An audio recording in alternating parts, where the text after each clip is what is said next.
បងស្រីចុងសប្តាហ៍ហ្នឹងបងខ្លាចនៅទេតែបងអាចទៅញ៉ាំមកជាមួយខ្ញុំបានអត់តើបងស្រីអាចញ៉ាំលុយខ្ញុំខ្លះបានអត់សុំតែលុយនៅក្មេងមិនគិតខំរៀនអីទេគិតតែធ្វើរឿងមិនល្អហេម៉ាស្រីមុនហ្នឹងនិយាយម្នាក់ឯងហ្នឹងយើងមិនដឹងទេខ្ញុំគឺជាបុគ្គលិកខាត់ការថ្មីឈ្មោះលូសាបៃគឺលោកបុគ្គលិកថ្មីចេញទៅធ្វើការអញ្ជើញពួកយើងទាំងអស់គ្នាទៅជារ៉ាអូខេពួកយើងនៅទីនេះគឺមានច្បាប់ពួកយើងបុគ្គលិកថ្មីគឺមិនអាចចំណាយក្រោម300បានទេធ្វើអញ្ចឹងទើបសាកសន្មកិត្តិយសខ្ញុំជាប្រធានសុំទៅផងថ្ងៃនេះខ្ញុំពិតជាអត់យកលុយមកទេលុយទាំងអស់ខ្ញុំឲ្យប៉ាខ្ញុំអស់ហើយពួកគាត់ត្រូវការកាត់ផងខ្ញុំឆ្ងល់ថាហេតុអីបានជាគេធ្វើរឿងមិនល្អបែបហ្នឹង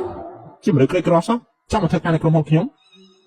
ពិតជាសោយមែនខ្ញុំឆ្ងល់ណាស់លោកមួយថ្ងៃមិនក៏មាត់ស្អុយម្លេះជាមនុស្សនឹងគេដែរបែរជាអន់ចរិត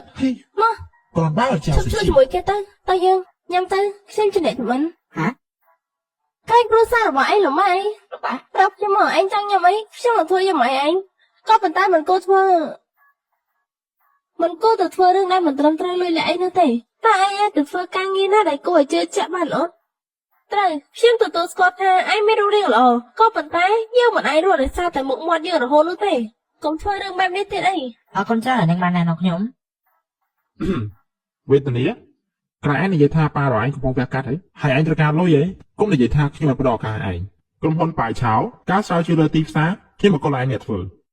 ក្រុមហ៊ុនប៉ៃឈុនគម្រោងលំបាកបែបហ្នឹងលោកឲ្យបុគ្គលិកថ្មីជាអ្នកស្រាវជ្រាវតែលោកកំពុងតែចង់ធ្វើបាបគេមែនយកនាងក៏ដឹងដែរពីនេះឯងធ្វើមិនបានទេពីនេះឯងលឿនពីទីនេះខ្ញុំធ្វើបើបានលុយហើយមិនថាខ្ញុំមិនធ្វើ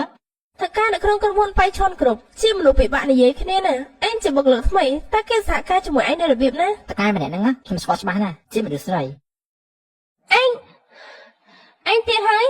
មកតើខ្ញុំនឹងមករៀនឯងឲ្យរកលុយដល់សុខចិត្តអេសួស្ដីតើលោកជួយឆ្លើយសំណួរពី3បានទេអត់ទៅទេអេបងប្រុសអើតើខ្ញុំឲ្យសុំវិឆាអីមែនទេឲ្យពួកយើងសុំវិឆាអីមែនទេខ្ញុំមិនអាចឲ្យគេយកវិឆាទៅឲ្យអ្នកទាំងអស់គ្នាបានទេក៏ប៉ុន្តែបើសិនជាអ្នកទាំងអស់គ្នាឆ្លើយសំណួរទាំងនេះខ្ញុំនឹងឲ្យអ្នកទាំងអស់គ្នាអូខេតើខ្ញុំបងស្រីនិយាយថាកម្ពុជាខ្ញុំនឹងពឹងលើសម្រាប់ហើយមួយនេះគឺសម្រាប់ការងារគឺសម្រាប់ការងារ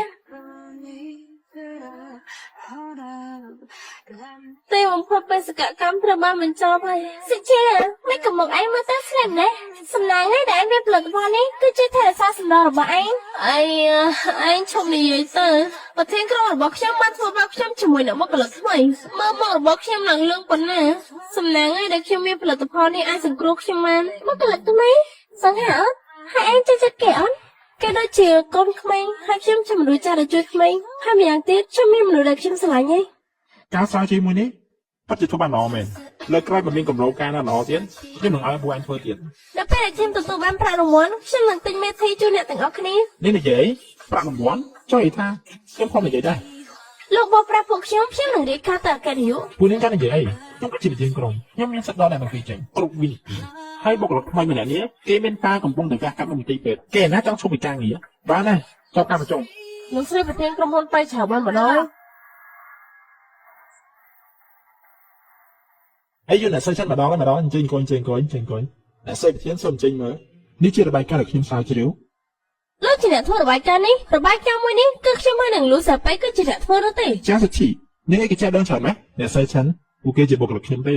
អ្នកស្រីបើសិនអ្នកស្រីពេញចិត្តនឹងរបាយការណ៍មួយហ្នឹងអ្នកស្រីសូមចោទទៅខាងមកអាជីវកម្មរបស់ខ្ញុំទាំងប៉ុន្មានគឺខ្ញុំទុកឲ្យកូនប្រុសរបស់ខ្ញុំគឺជាអ្នកធ្វើទាំងអស់កូនប្រុសអ្នកស្រីគឺ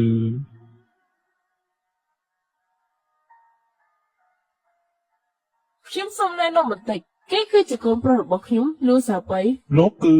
អគ្គនាយកលោកអគ្គនាយកខ្ញុំពិតជាមានភ្លេចអត់ប្រស័យមែនតើឱកាសខ្ញុំម្ដងទៅលោកអគ្គនាយកគម្រោងក្រុមហ៊ុននៅសប្តាហ៍ក្រោយត្រូវការអ្នកត្រូវបណ្ដេញម្នាក់ទៅទ្វីបអាហ្វ្រិកខ្ញុំគិតថាគឺជាលោកគួរទៅអញ្ចឹងឱកាសមួយនេះខ្ញុំទុកឲ្យលោកទៅតំបន់ដែលគ្មានមនុស្សអាហ្វ្រិកនៅក្រុមហ៊ុនលោកយកចិត្តដល់ទៅបាបគេណាលោកទៅដល់តំបន់ហ្នឹងតើលោកនឹងធ្វើអត់គេនៅភ្លឹកអីទៀតមិនឆាប់នាំគេចេញទៅលោកអគ្គនាយកទៅឱកាសខ្ញុំដល់ទៀតតើ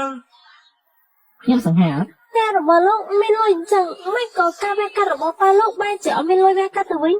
លុយយកផ្ទះខ្ញុំគឺដំណាក់ខ្ញុំជាអ្នកគ្រប់គ្រងទាំងអស់លោកប៉ាខ្ញុំមិនចង់ការលុយគាត់ក៏ញាក់ភ្នែកសុំម៉ាក់ខ្ញុំដែរទំលាប់របស់គ្រួសារយើងគឺមនុស្សស្រីជាអ្នកកាន់លុយតាមដល់ពេលដែលរៀបការជាមួយនឹងកូនប្រុសខ្ញុំហើយទ្រព្យសម្បត្តិទាំងអស់នឹងខ្លាចទៅជារបស់ឯងដូចជាមិនសមនោះទេ